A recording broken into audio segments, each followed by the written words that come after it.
오늘 요거 한 꼭지 더 하고 이제 신앙 얘기는 더 안 할 생각입니다.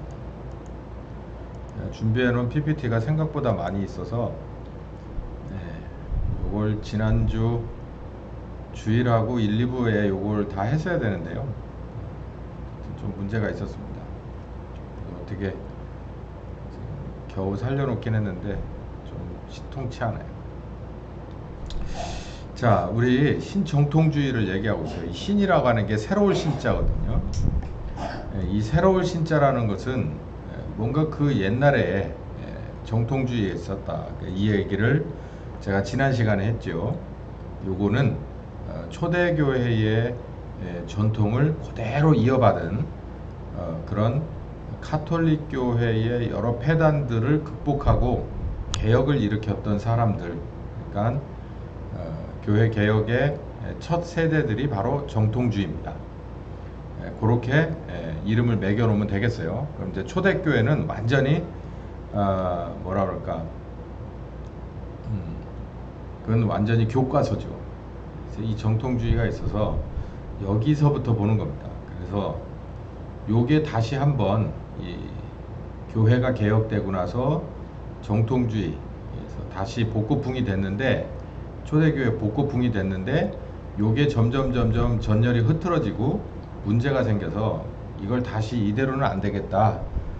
자유주의 신학이 극에 달했을 때 이게 무슨 하나님이 내리신 벌인지 아니면 인간들의 그런 자충수인지 세계 1, 2차 세계대전이 일어났죠.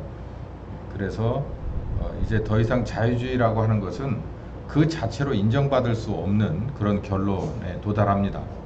그래서 이제 신정통주의가 나와요. 이제 오늘 신정통주의를 좀 더 보겠는데요. 그 얘기는 이제 조금 뒤에 하기로 하고, 이 신정통주의도 사실은 지금 한계에 다다랐어요. 왜 한계에 다다랐냐면 이 신정통주의라고 하는 게 이 정통이라는 말이 들어갈 법한 아주 좋은 얘기들이 많이 있지만 그게 실질적인 효과가 없다. 어떻게 효과가 없었냐? 지금 미국 교회가 그리고 한국에 있는 교회가 지금 이 지경이 됐다. 보라, 신공산주의 사회주의가 뭐 사실상 자유민주주의 거의 모든 부분을 잠식하고 이거 뭐 정복하는 데는 시간 문제가 아니겠냐. 뭐 솔직히 제가 이 호들갑을 떠는 게 아니라 뭐 굳이 뭐 하나 뭐 두 개 될 필요가 있겠어요. 뭐 성 정체성 문제, 뭐 교육의 사회주의화 문제, 뭐 뭘 더 될까요? 뭐 정말 많죠. 여러분이 우리는 그런 시대를 살고 있잖아요. 그러니까 제가 볼 땐 이 신정통주의도 좋은 말은 많았는데 그 어떤 거든지, 그런데 이것도 저는 한계에 다다랐다. 이미 이것도 지난 얘기다. 그러면 이제 어떻게 할 거냐라고서 여러분 그 각도에서 이제 신정통주의적인 신학의 그런 토대 위에서 교회가 지금 뭡니까 2차 세계대전이 끝났으니 한 1940년, 45년, 50년이라 잡고 지금 벌써 2070년, 70년, 80년 정도 됐다고 치고 80년 만에 이 신정통주의 신학이 지금 완전히 균열이 갔죠. 그리고 나서 교회는 어떻게 됐습니까? 정말 자기 정체성을 찾기가 어려운 때예요. 지금 그래서 미국의 교회나 한국의 교회는 그냥 조각배가 노도와 같은 파도를 각계전투하면서 살아내려고 애쓰는 그런 상황입니다. 제 말이 조금 과할지 모르지만 사실 맞는 면이 있어요. 해법이 없어요. 해법. 특히 코로나 이후로 해법이 없어요. 뭐 말도 안 되는 해법들이라고 말하는데 그거는 그냥 철진한 얘기고 해법이 없습니다. 자, 그럼 앞으로 어떻게 되겠는가? 이제 요 시대에 새로운 시대에 성령께서 어떻게 열어갈 것인가라고 하는 것을 미리 준비할 줄 아는 사람이 그게 비유로 말씀하신 슬기로운 다섯 처녀가 될 것이다. 저는 그렇게 보는 거죠. 자, 신정통주의 시대는 어떤 거냐면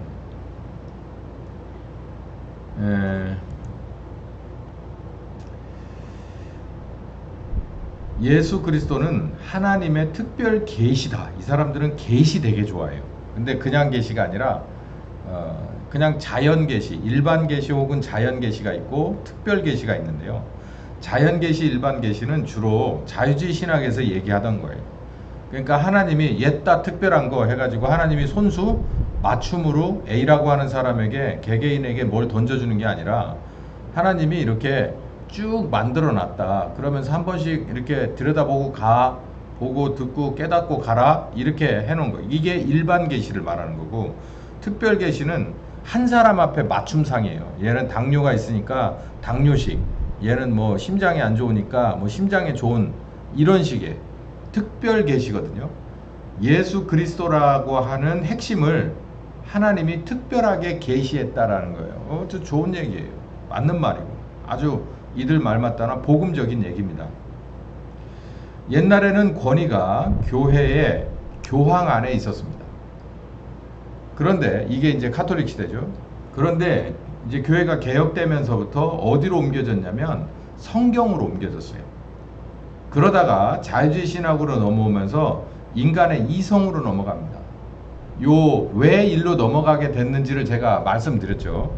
초대교회가 타락하게 된 것은 재산권과 그리고 신변이 보장됐기 때문이에요. 그래서 아주 걷잡을 수 없이 화석화됐습니다. 그러다가 나중에는 교황이 하나님보다 바로 밑에였어요. 어떻게 보면 하나님보다 위였죠. 그런 세상이 1000년 이상 펼쳐지다가 결국은 교회가 개혁되고 그리고 성경으로 오직 믿음으로 하나님의 절대 권위 뭐 이런 식으로 여기로 넘어왔어요. 그러니까 성경에 나와 있으면 뭐든지 그 앞에서 토를 달 수가 없는 거예요. 그러다 보니까 여기서 바로 이 성경으로 옮겨진 최종 권위가 어떻게 망가지냐면 성경에 나와 있는 것 자체가 은혜가 아니라 율법화됐어요. 그래서 성경에 나와 있는데 무슨 소리야? 그래서 여기에 어긋나는 사람들은 이유 여하를 막론하고 모두가 다 처벌하고 거기에 맞게 잘하면 죽이기도 하고 하는 이런 데까지 간 거예요. 그러다가 결국은 이렇게 사람의 이성이 당신들처럼 바보같이 당신들처럼 정말 비이성적으로 성경이라고 하는 것에 맞춰서 그렇게, 그러니까 요즘으로 말하면 뭐라 그러죠? 꼴통보수 또 혹은 무슨 꼰대 이렇게 하는, 그래서 요즘이 어느 세상인데 이렇게 해서 나온 게 이 자유주의 신학의 인간의 이성이거든요. 당시에 인간의 이성을 들이댈 수밖에 없었던 게 기술력이 급속도로 발달해서 영국을 비롯해서 유럽 전체에 산업의 혁명이 일어났고, 산업의 혁명은 결국은 돈이에요. 돈이라고 하는 건 결국은 계층을 나누고, 계층에서 상당부의 이 위쪽에 있는 계층들은 여유가 남의, 이게 바로 레저라고 하거든요. 레저가 남아 도는 거예요. 그러니까 이 사람들은 남는 시간에 자기 하고 싶은 거래요. 쾌락을 쫓기도 하고 공부를 하기도 하고, 그래서 나오는 것들이 대학이 나오고, 그리고 나오는 것들이 책이 나오고, 나오는 것들이 이제 신학이 나오고, 또 사람들의 그런 체계적인, 그러니까 계몽주의로 넘어가는 거예요, 사람이. 그러니까 인간의 이성을 강조하던 그 계몽주의를 같이 물고 나와서 교회의 권위를, 그러니까 성경으로 귀결되어진 교회 권위를 계속해서 손가락질하면서 너는 꼰대, 너는 극우 뭐 이런 식으로 계속 지금처럼 그렇게 몰아붙여서 결국 어디까지 갔냐면 1, 2차 세계대전까지 갔죠. 그리고 나서 완전히 스스로 자폭해 버렸어요. 자, 그러고다가 이제 사람들이 이제 1, 2차 세계대전 뒤에 이제 망연자실하고 있는 상황에 교회가 다시 들고 일어난 것이 뭐냐면 그 권위의 축을 예수 그리스도의 사건에 두었다는 거예요. 그러니까 여기 성경이라고 하는 것은 사건이 아니죠. 기록된 말씀이잖아요. 그런데 여기 이 얘기는 계시라고 하는 얘기가 들어갔으니까 이거는 기록된 말씀을 넘어서 그게 내게 의미로 다가오고 내게 충격으로 다가오고, 그게 소위 말해서 은혜로 다가오는 거예요. 뭔가 터치하는 거예요. 그걸 옛날에 들었을 때는 일로 들어와서 일로 나갔는데 오늘 그 얘기를 들으니까 열로 들어오고 열로 들어왔는데 언제 여기가 뜨거워지고 뭐 이런 거예요. 이제 그런 거가 있지 않으면 안 된다라는 얘기를 하기 시작한 거예요. 자, 그래서 신정통주의는 예수 그리스도가 하나님이 각 개개인에게 주시는 특별한 계시다, 이렇게 말했다는 거예요. 아주 좋은 얘기예요. 복음적이에요. 예, 두 번째는 어디에 뒀냐면 성경은 곧 하나님의 말씀이야 라고 얘기했습니다. 그래서 자유주의 신학자들이 성경에 존재하고 있는 인간적인 차원을 극대화시켰다고 한다면 신정통주의는 하나님의 입장에서를 더 극대화시키는 거예요. 반대로. 그러니까 사람이 이해할 수 있는 범위 안에서, 그러니까 결국에 가서는요, 신은 없다 혹은 죽었다까지 나오게 돼요. 근데 그거 아니다. 하나님은 지금도 살아있고 말씀 속에 살아계시다. 이게 오늘날에, 그러니까 당신이 말할 때는 이성적으로 이해가 안 가는 창조지만, 이성적으로, 과학적으로 뒷받침되지 않는 노화지만, 그 어떤 것이라도 이게 오늘 나에게는 하나님의 특별 계시고 이게 하나님이 내게 주시는 귀한 교훈이고 말씀이다 라고 하는 거예요. 그게 바로 신정통주의적인 입장입니다. 자, 이제 여기서 제가 하나씩 좀 토를 좀 다뤄볼 생각인데요. 제가 박사원에서 세미나를 할 때 그때 한동안 이 설교에 사실상 혁명적인 게 있었어요. 그 설교를 하는 사람들이 공부하는 가장 아주 기본적인 형태가 뭐냐면 강해 중심 설교예요. 강해 중심 설교는 어떤 거냐면 본문을 가지고 그 본문에 충실한 거예요. 그러니까 제가 느끼기에는 이 강해 설교가 제가 원하는 강해 설교가 아니고요. 본문을 그냥 딴 건 다 그만두고 그 본문이 뭘 말하고 있는가만 보는 거예요. 여기에 이제 그 어떤 주석도 들어가고 원어도 들어가지만 그게 강해 설교거든요. 그러니까 정치적인 그런 무슨 지금 상황이나 경제적인 상황이나 철학적인 상황이나 이런 게 거기에 가미되지 말고 그냥 본문만 보자고 하는 게 강해 설교예요. 그게 모든 설교학을 공부하는 사람들의 기본입니다. 그런데요, 그 강해 설교에서 파생돼 나온 설교가 하나 있어요. 이른바 4페이지 설교라는 거거든요. 이 4페이지 설교를 제가 또 써보기도 했어요. 이걸 가지고서 한 클래스를 들었으니까. 말 그대로 4페이지입니다. 3페이지 반에서 4페이지를 딱 가지고 설교 한 편을 써서 내는 거예요.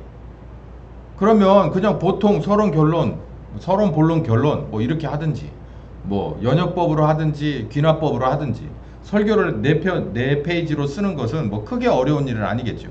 저야 원고를 작성하지 않는 스타일이지만 까짓 거 하려고 하면 어려울 것도 없어요. 4페이지 정도 만드는 거.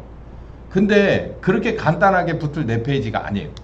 여기서 말하는 4페이지는 그런 용도가 아니라 무슨 용도냐면 이 본문 말씀을 가지고 어떤 식으로 저 사람들에게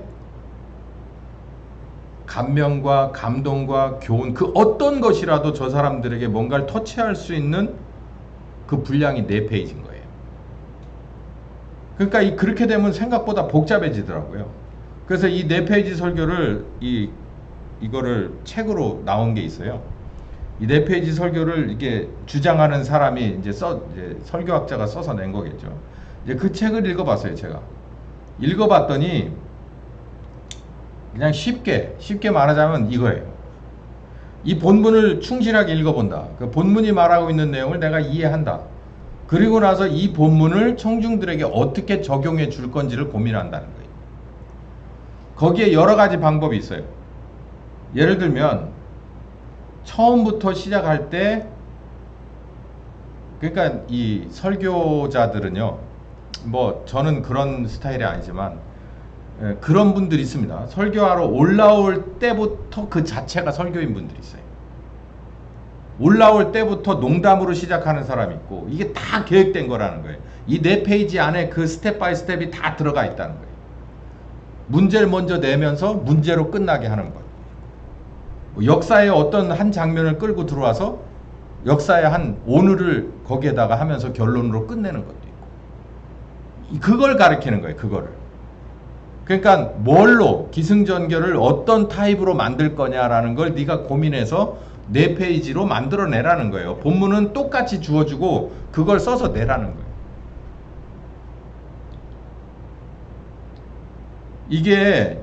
이게 성경은 곧 하나님의 말씀이라는 이 신정통주의의 마른바 다시 정통으로 돌아갔다는 초대교회 원형을 추구했던 교회 개혁 세력에 목숨 걸고 시작했던 개신교회 설교가 개신교회 성경을 보는 관점이 이런 식이었겠느냐라는 거죠. 그래서 성경 이퀄 하나님의 말씀이다. 이게 성립이 되냐.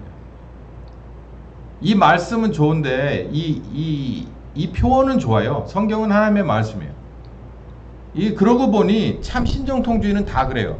표현은 괜찮은데 디테일이 형편없어. 성경이 하나님의 말씀일 때는 어떤 때 하나님의 말씀일까요? 간단하잖아요. 하나님이 오늘 나에게 말씀하실 때 성경적으로 봐서는 그 하나님이 지금 나에게 말씀하시는 분은 아버지가 아니라 아들이 아니라 성령 하나님이잖아요. 그 성령 하나님이 내게 말씀하실 때 그러니까 또 뭐가 나오냐면 유기성 목사 같은 이동원 목사 같은 관상기도 비슷한 이렇게 잠 덜 깬 사람들이 이렇게 슥 지나가는 이런 거 얘기해요. 그나마 그런 몸부림이 있는 사람들은 다행이에요. 아예 그런 것도 없는 사람들이 태반이에요. 그러니까 성경에 하나님의 말씀이다라고 하니까 뭐 영화의 한 장면을 쫙 끌고 들어와가지고 뭐 중간에 이렇게 뭐 사운드 트랙을 좀 넣기도 하고 뭐 이런 걸 보여주기도 하고 이러면서 오늘 말씀 거기다 갖다 집어넣고 해서 깔끔하게 해서 내는 설교. 예전에는 이동원 목사가 설교를 꽤 잘한다고 그랬어요. 그 사람 설교가 한국 스타일이 아니에요. 미국 스타일. 미국 스타일의 그 명설교자들의 설교는 지금도 뭐 빌리그레암 목사라든가 이런 분들 뭐 설교 잘하는 그런 명설교자들 유튜브에 검색해서 한번 설교를 밑에 이렇게 자막도 나오거든요. 한번 들어보세요. 우리나라 대부분의 95% 이상의 설교자들의 패턴과 전혀 달라요. 그런 걸 좋아하는 거예요. 그런 걸 만들어내라는 거예요. 그게 뭘 이루기 위해서냐면 성경은 하나님의 말씀이다. 하나님의 말씀은 설교자가 해줄 수가 없어요. 설교자가 하나님의 말씀을 전해줄 수 없다고. 그럼 하나님의 말씀은 뭐겠냐는 거예요. 하나님의 말씀은요, 설교 시간뿐만 아니라 항상 하나님의 말씀은 내게 얘기해요. 엄마하고 아들이 저기 저렇게 있네요. 그러면 대화 안 하고 가만히 있다가 내일 아침에 잘 다녀오세요 엄마, 학교 잘 다녀오겠습니다. 그러고 헤어졌다가 잘 다녀왔니? 예, 저녁 주세요. 그러고서 헤어져요? 뭐 내가 지금 어떤 고민이 있어요. 이 문제를 해결해야 되는데 1번이 좋을까요? 2번이 좋을까요? 이런 얘기 없이 그냥 그래요? 여러분 성령께서 우리에게 말씀하시는데 내가 어느 시간부터 어느 시간까지 시간이 있으니까 그때 저하고 대화하시죠. 이렇게 얘기해요? 그러니까 다 그만두고 엄마하고 아들이 여기 있잖아요. 그게 돼? 그렇게 하기가 어렵겠네. 뭐 굳이 말로 안 해도 얼굴만 쳐다보면 알 건 다 알고 내가 굳이 듣지 않아도 내가 이런 얘기하면 우리 엄마 뭐라고 얘기하겠구나 라고 하는 것을 아는 거예요. 거듭난 사람은 성령님과 그런 관계라는 거예요. 그런 관계. 그게 하나님 나의 하나님이에요. 나는 그분의 자녀라는 거예요. 싫어도 미워도 무서워도 그게 바로 부모와 자녀의 관계잖아요. 우리가 그런 아바 아버지라 부르는 관계라잖아요. 아바 아버지라 부르는데 당최 들리지를 않네? 이게 무슨 말이요? 문제는 내가 안 들으려고 하고 안에 들렸는데도 못 들은 척하고 그 두 가지예요.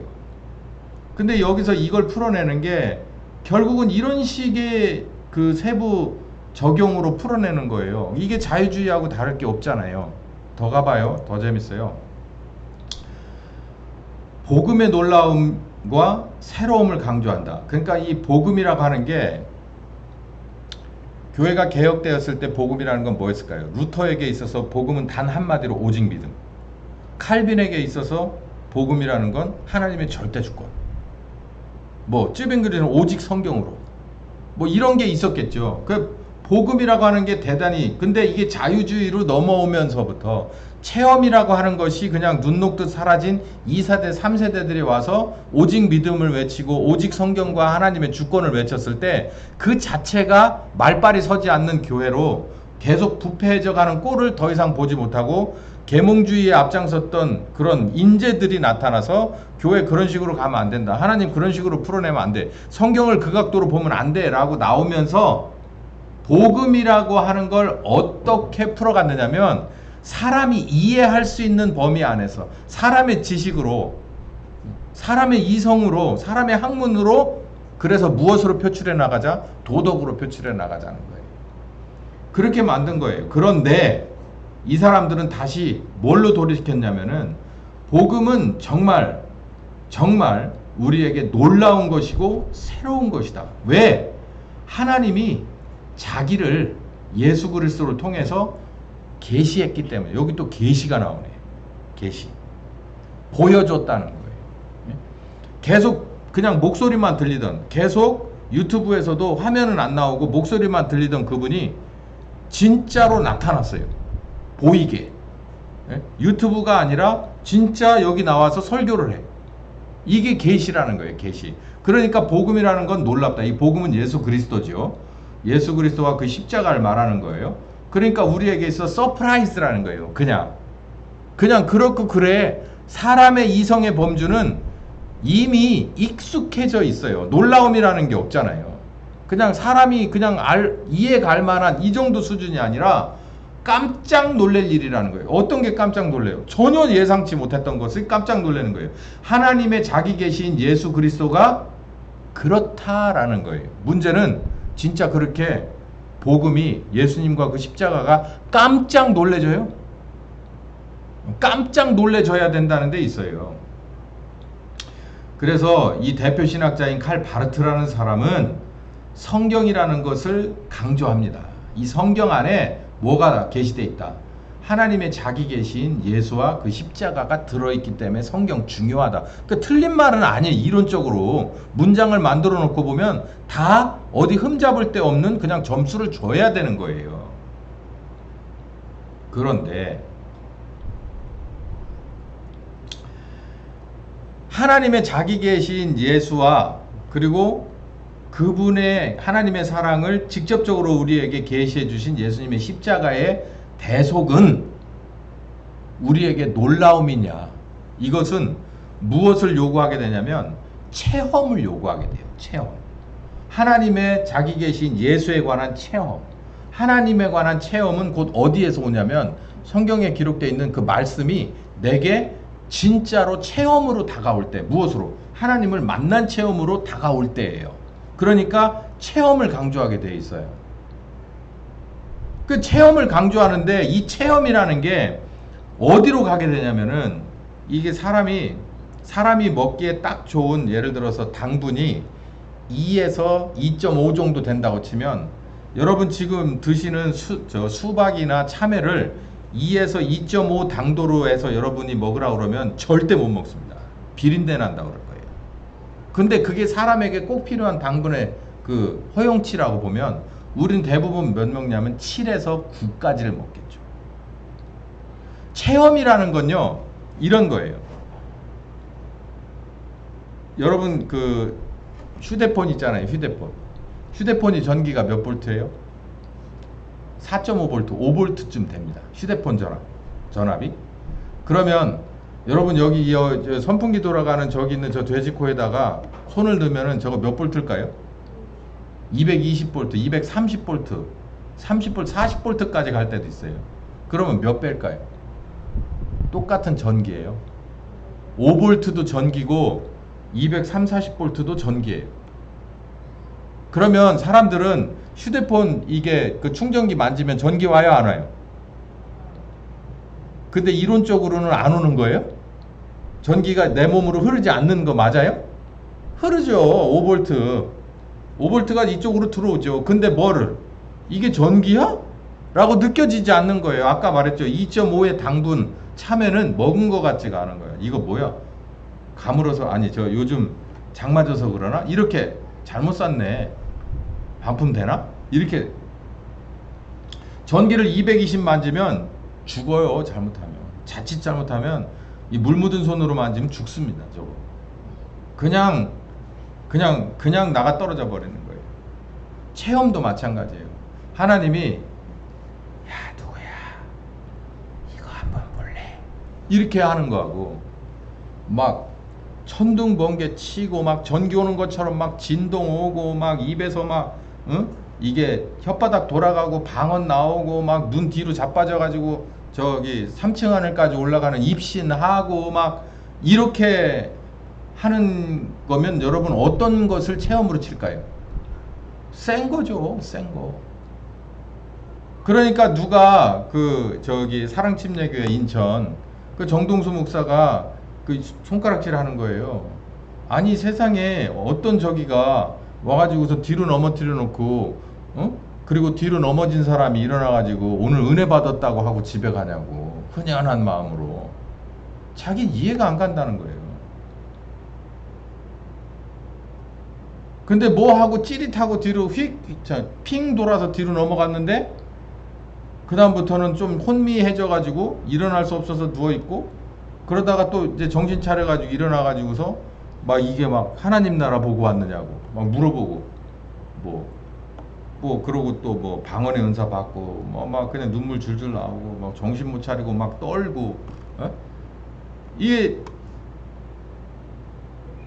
은사에 관한 아주 지극히 외부적인 말초적인 체험을 강조하는 것이 현실이에요. 하나님이 여러분에게 당신을 보여주려고 성경에 이미 다 기록된 대로 예수를 계시해 주셨어요.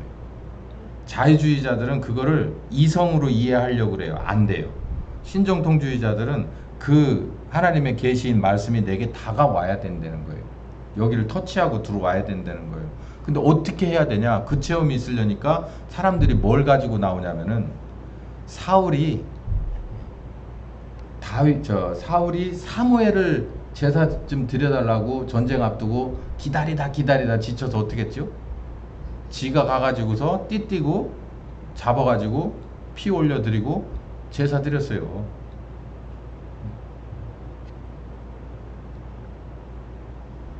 이게 이렇게 가요.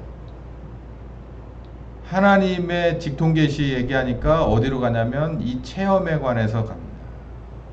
은사주의로 가요. 그러니까 신기하게 이 은사주의는 우리나라의 전 교단별로요. 제가 볼 때 한 90%의 교단의 90%의 교회 목사들은 대부분 이 은사주의에 대해서 굉장히 호의적이에요. 할 수만 있으면 그거 괜찮다라는 거예요. 그게 안 되니까 문제지. 왜 그럴까요? 이거는 오순절에만 은사 저기 막 하지 우리 장로교에서는 우리 뭐 감리교에서는 안 합니다. 이렇게 얘기 안 한다니까. 오히려 오순절에서 뭐 하거나 아니 어디 하여간 대단하다 오늘 불 받았다 어떤 목사님이 진짜 그럼 그분 초청해 가지고 심령대 부흥에 지금도 뭐 마구 쓰러지고 막 자빠지고 하면은 그런 양반들은 그 스케줄이 1년 내내 꽉 차 있을 거예요. 호의적이라고. 사람들이 좋아하니까. 아까 얘기하잖아요. 수박을 당도 8이나 9 먹을래? 2.5 먹을래? 그러면 당분은 똑같은 당분이에요. 오히려 이상한 거 먹으면 당뇨병 걸려요. 꼭 내게 필요한 만큼만 이게 내 피가 되고 살이 되는 건데 이 사람들이 말은 좋아요. 하나님의 자기 계시가 성경 안에 있는 예수님과 그 복음이라는 것은 말은 맞는데 문제는 우리들은 무엇으로 그거를 받아들이고 현실에 적용하냐면 아주 강력한 은사주의적인 체험에서 얘기한다고요.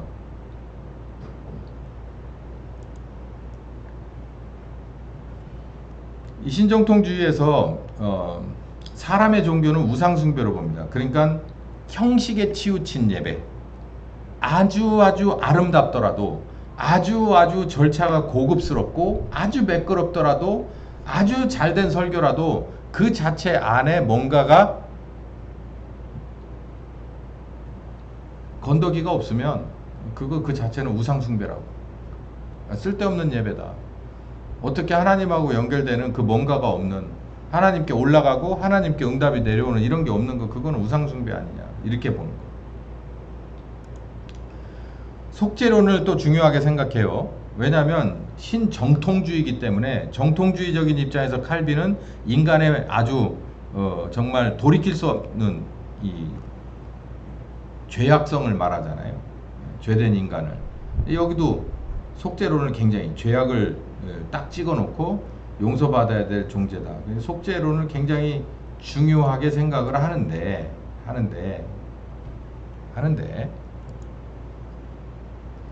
하나님의 나라는 하나님이 건설하고,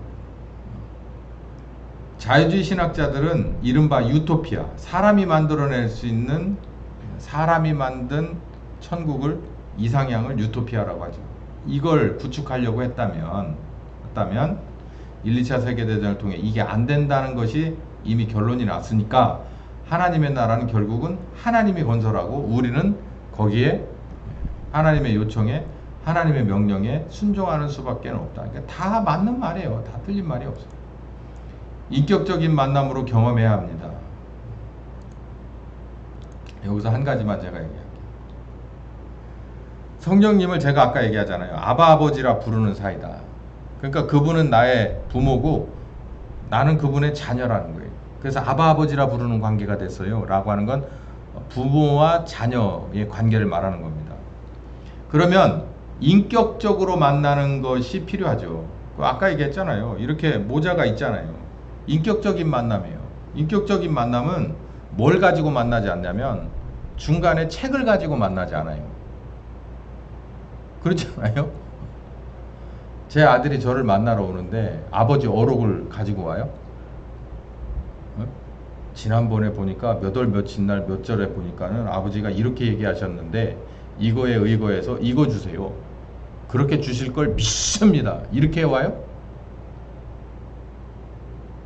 제 아들이 저한테 전화해요. 아빠 바빠? 안 바쁘면 나 이거 물어볼 게 있는데, 이런 식이에요. 아 그래? 그건 이렇게 하고 너 이렇게 하지 말고 이렇게 고쳐서 이렇게 하는 게 맞겠다. 이게 바로 아바 아버지라 부를 수 있는 하나님과 우리의 관계예요. 그러니까 이게 인격적인 만남이 필요하다는 건 이 사람들도 말을 해요. 그런데 이게 인격적으로 만나는 것이 정말로 쉬운 반면에 우리는 이거를 다 포기하고 그리고 하려 하지 않고 그리고 뭐 그렇게 할 수 있어도 안 하고 하려 하지도 않고 어떤 거 요구하느냐면 이런 거 좋아해요. 신사도 운동. 신사도 운동이 지금 생각보다 많습니다. 신사도 운동 전에 뭐가 있었냐면은 이게 사실 은사주의예요. 오순절 은사주의. 오순절 은사주의가 변형돼서 신사도 운동까지 갔는데, 이 신사도 운동이라고 하는 게 무슨 얘기냐면 지금도 사도가 있다는 거예요. 지금도 12사도의 그 주 임무를 이어받은 사도들이 있다는 거예요. 그게 조금 더 한층만 더 밑으로 내려가면 더 재밌습니다.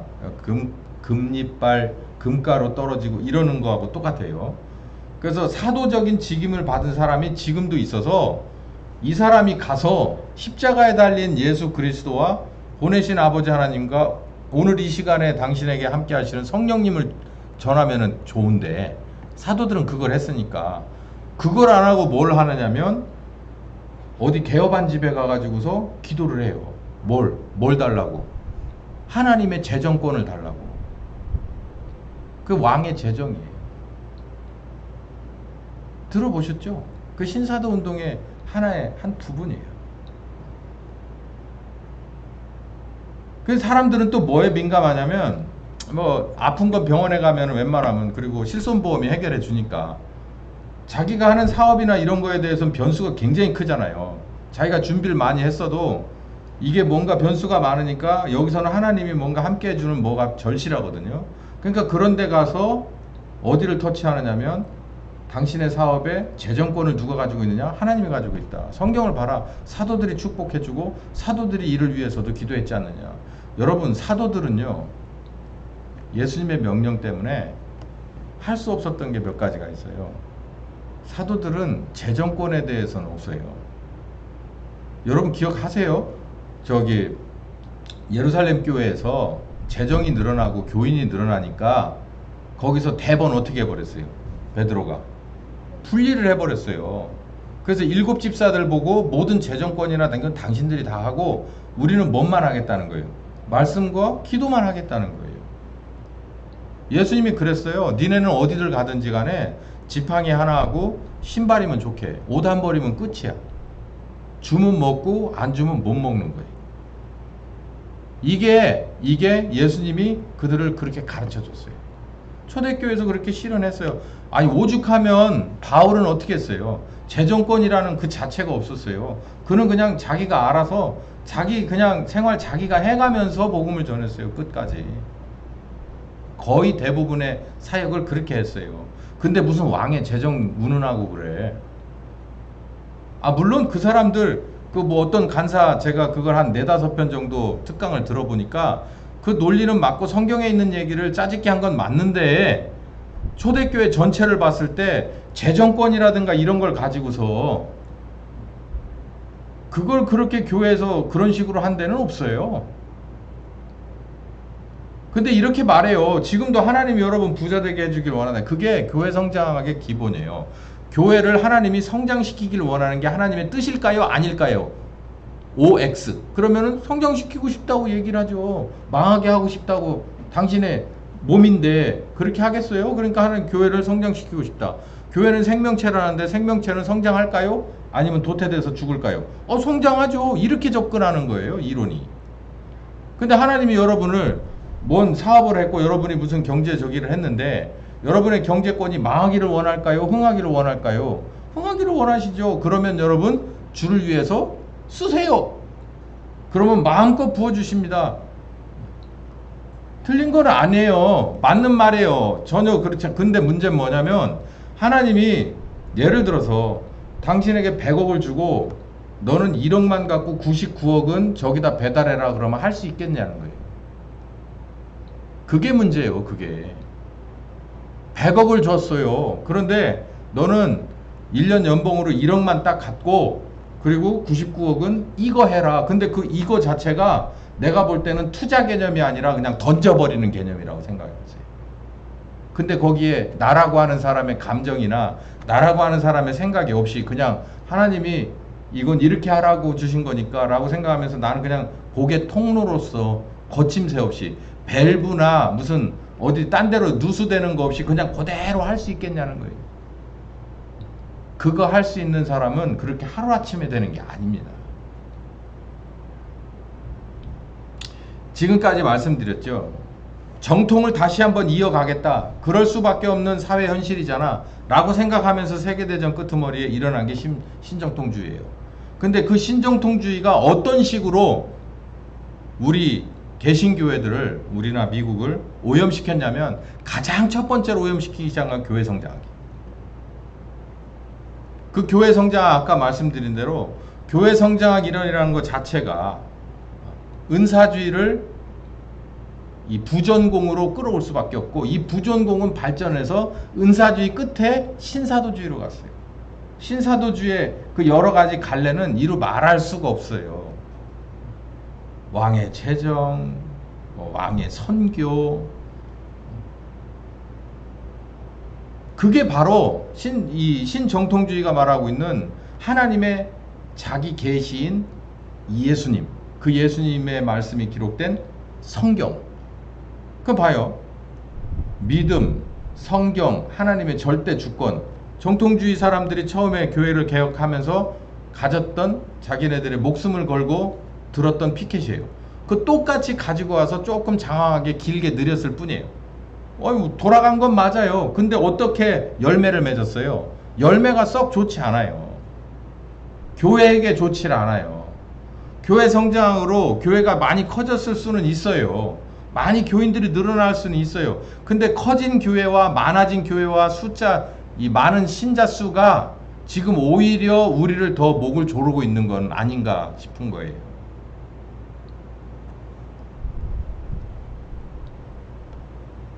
자, 여러분, 이제 결론인데요.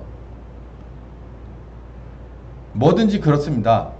제가 지난 주일날 제가 이제 요거까지 하고서 그 설교가 나왔으면 딱 맞았을 뻔했는데 좀 순서가 좀 뒤바뀌고 이게 PPT가 어수선했는데요. 그러니 우리는 어떻게 할 거냐라는 거예요. 지금 교회들은요, 성경 가지고 움직이는 것 같지만 사실은요, 신학에 따라서 움직입니다. 교회는. 그 신학은 어디서 나올까요? 신학교에서 나와요. 그 신학교에서 신학이 나와 신학자들이 공부를 가르치면 신학생들이 공부하고 나와서 어디로 터지냐면 지역의 교회로 가요. 전도사로 가고 목사로 가고 선교사로 나가요. 그 물이 위에서부터 아래로 흘러서 그런 식으로 지금 이 지역에 있는 교회 하나하나가 결국은 저 상류층에 있는 그 수원지에서 거기서 뭔가를 결정을 하게 되면 지금부터는 빨간색이야, 지금부터는 노란색이야, 지금부터는 파란색이야, 이렇게 하게 되면 시간이 좀 걸릴지 몰라도 대다수는 크게 변동 없이 그냥 그 길로 가게 돼 있고, 이 신학이라고 하는 색깔이 바뀌는 건 뭐에 따라 바뀌냐면 세상에 돌아가는 풍조와 상황에 따라 바뀝니다.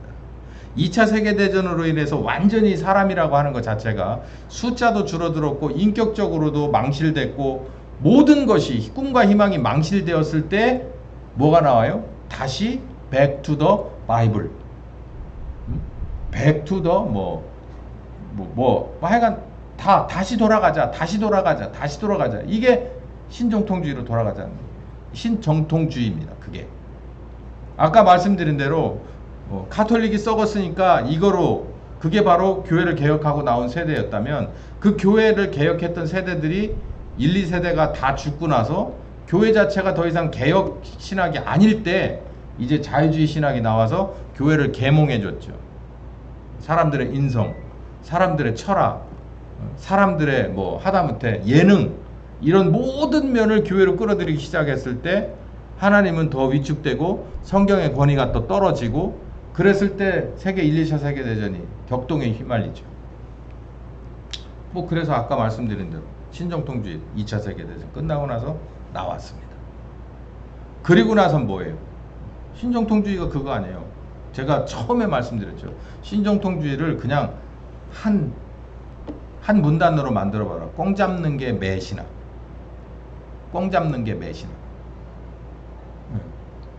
이제 자유주의는 그냥 그대로 끝나버린 것 같아요. 이제는 꽁 잡는 게 매예요. 그러니까 사람들이 이제 니들이 있는 재능이라는 재능 다 끌어가지고서 저 사람들을 다시 누구 앞에? 하나님의 계시인 성경과 그 말씀 앞에 다 엎드리게 해라. 생육하고 번성하라.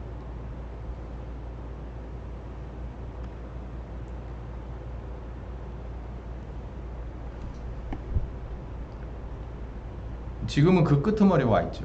더 이상은 이제 이 성장 동력이 없어요. 이 신정통주의 신학은. 그래서 신사도운동까지 간 거예요. 이게 정말 이걸 뭐라고 이해하고 받아들여야 될까라고 할 만한 그런 구석으로 몰리고 극단으로 가고 간 거예요. 그래서 지금은 춘추전국 시대예요. 아무도 이 중원에서 이거다라고 하는 뭔가는 없어요. 그래서 다시 한번 말씀드리지만 우리가 여지까지 공부해왔던 거듭난 사람이, 회개하고 복음을 믿어서 거듭난 사람이 영을 갖게 되고 새 영을 갖게 되고, 거듭난 사람이 우리를 가르치러 오시는 인격적인 성령으로, 선생님으로 오시는 성령님과의 교제와, 그리고 그 교제를 넘어서서 이제는 오순절 사역의 성령님과 함께 사역하는 사역자로서의 단계로 거기까지 가는 여정을 신학으로 이론화하지 말고 그래프로 그리지 말고, 그렇게 할 수가 없으니까 성령님과 나 사이에 있는 건 이론으로 보고서를 써낼 수가 없어요. 내가 어디까지 했다, 그리고 나는 이만큼 성장했어요, 막대 그래프를 그릴 수가 없어요. 그런데 누구는 알고 계시냐면 우리와 함께 하시는 성령님은 알아요. 야가 얼마만큼 컸는지를. 제가 지난 설교에 그랬잖아요. 이마만큼 컸나 못 컸나를 그분은 아셔서 그분이 안 된 거는 그냥 다 처벌해 버리시겠다는 거예요. 그냥 잘라내 버리겠다는 거예요. 이건 너무 늦었네, 개똥참에. 그러면 다 버린다니까요. 이거 조금만 일찍 됐으면 얼마나 좋았을까. 그래도 그거 다 버려요. 그냥 서리 맞게 내버려 둔다고. 그러니까 결국은 그때 결정되는 거예요. 아, 이 사람은 된 사람이라 추수가 됐고 이 사람은 안 된 사람이라 버려둠을 당했구나 라고 하는 거는 거예요. 그게 아버지의 뜻대로 됐냐 안 됐냐예요. 아버지의 뜻대로 되는 것은 글자로 표현할 수 없고 말로 들려줄 수 없고 그려서 보여줄 수 없으며 만져볼 수도 없어요. 맛을 보는 것도 있을 수 없어요. 누구와 누구 사이니까. 나와 하나님하고의 사이니까. 근데 이게 더 중요하고 더 확실한 것은 그 하나님은 무소부재하고 하나님이 뜻을 태우신 그 프레임대로 우리는 그 길을 걸어가고 있어요. 제대로 갔냐 못 갔냐가 중요한 거예요. 그러니까 더 무서운 거라니까. 너 지금 얼마나 갖고 나가 내가 옆에 있는 사람과 상의할 수 없고 보여줄 수 없지만 하나님은 다 갖고 있다는 거예요. 그게. 그러니까 그거 백일하에 드러난다는 거예요. 생명록 얘기했죠. 행위록 얘기했죠. 뭐 그것까지 굳이 될 거 없어요. 그분이 나와 늘 함께 하잖아요. 아바 아버지라 부르는 관계인데 예? 모르시겠어요? 오늘 제가 아침 먹었는지 점심을 뭐 먹었는지 모르는 부모가 어디 있어요? 우리의 생각까지도 다 전부 들여다보고 있는 분이라는데 얘가 지금 어느 수준에 어떻게 와 있는지에 대해서 모르겠냐는 거예요. 근데 우리는 그 하나님을 두려워하지 않아요. 그게 중요한 거라고.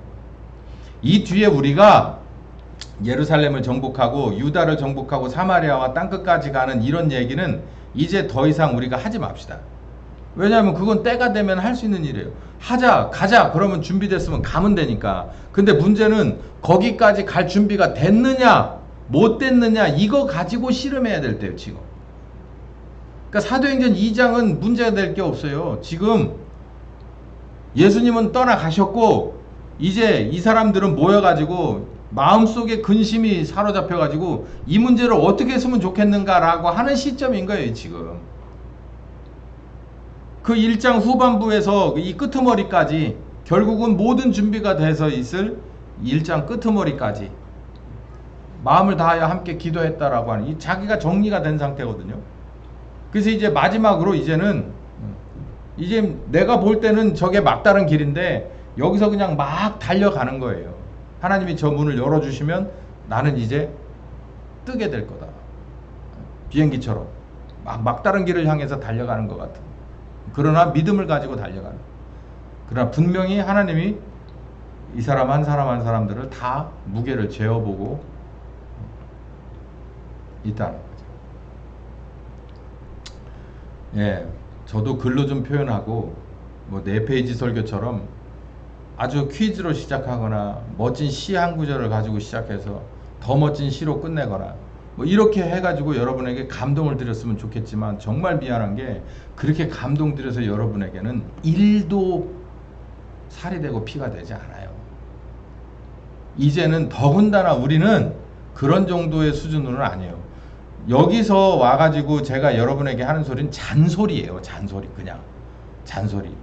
정말 쓸만한 소리는 어디에서부터 오는 거냐면 사실은 성령님께 오는 거예요. 그분의 말씀에 여러분이 귀를 기울이고 있느냐 뿐만 아니라 귀를 기울이는 것을 넘어서서 나를 부인하고 십자가를 지며 순종하며 따라가고 있느냐, 이게 중요한 거지. 시간 별로 없습니다. 시간을 아끼시는 여러분 되시길 예수님의 이름으로 축원합니다. 귀하신 주님 감사합니다. 세상은 그렇게 변해갑니다. 봄에는 봄의 색깔을 내고 여름, 가을, 겨울의 색깔을 냅니다. 사람들은 압니다. 아, 이게 여름이구나, 가을이구나, 이제 곧 겨울이 오겠구나. 우리는 그런데 답답할 때가 있습니다. 이대로 여름이 끝까지 갈 거라고 생각하는 영적인 게으름뱅이나 깊은 잠에 빠져 있거나 아니면 안전불감증에 빠져 있는 그런 경우 상당수 많습니다. 우리들이 그런 사람들이 되지 않고 우리 주님이 원하시는 대로 아주 민첩하게 움직여서 그 계절에 맞는 그 열매들을 다 내는 우리가 되게 하여 주시옵소서. 예수님의 이름으로 기도했습니다.